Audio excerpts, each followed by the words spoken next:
ئیمامی عەلی حکوومەتەکەی سوودانی بەگیر هێناوە. گروپە نهێنیە مەترسیدارەکەی شیعە و سەرەتای قۆناغێکی خوێناوی کێ لە پشت گروپی قوربانی بۆ ئیمامی عەلیەوەیە.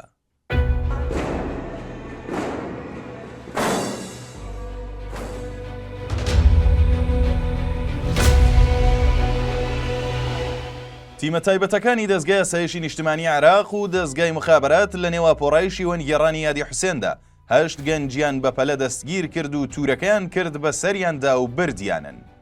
جوڵەی مەفرەزەکانی دەستگاکە گومانی لای ڕێکخەران و سەرپەرشتیارانی مەزاری کەربەلا و یادی حوسێن و ئەربعینەوە دروست کرد.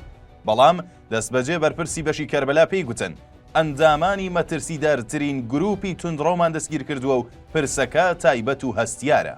گروپەکە کە ناویان قوربانی بۆ عەلیە بڕیاریاندا بوو ئەم ساڵ و لە نێوپۆڕای سەدان هەزار شیوەنگێڕی کەربەلادا دوو لە هاوڕێکانی خۆیان بدەنە بەر خەنجەر و ساتور و پارچە پارچەی بکەن کە بە بیرروڕای ئەوان ئەوە باشترین قوربانیە بۆ حەزرەتی عەلی و کوڕەکانی.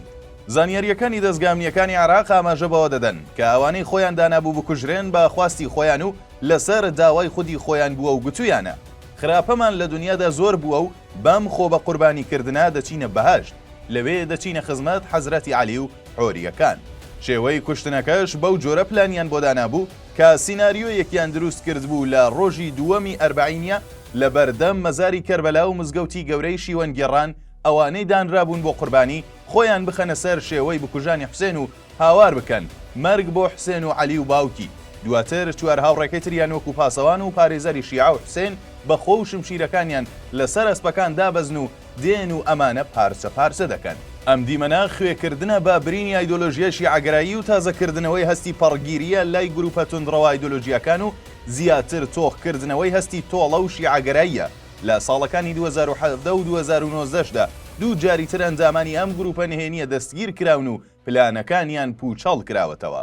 گروپی قوربانی ئیمام گروپێکی نهێنی ئایدۆلۆژی تایبەتە و لە ساڵی 2007 و لەسەر دەستی یەک لەو بانگخوازە توندڕەوە شیعانە دروست کرا کە بەردەوام بانگەشەی حەڵاڵی کوشتنی سوننە و هەموو ئەوانەی دەکرد کە شیعە نین.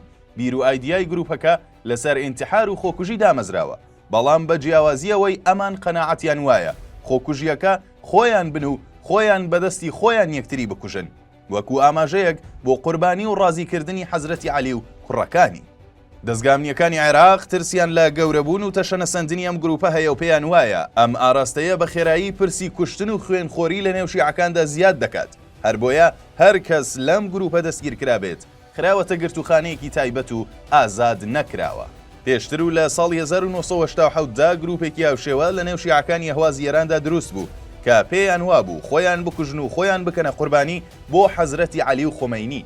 بەڵام ئەو کات دەسەڵاتدارانی ئێران بە زەبری هێز کۆتاییان بەو گروپە هێنا و ئێستاش دروستبوونەوەی هەمان تەرزی گروپ جێگای سەرنج و گومانە و بۆتە مەترسی بۆ سەر دەسەڵاتدارانی شیعە لە عێراق.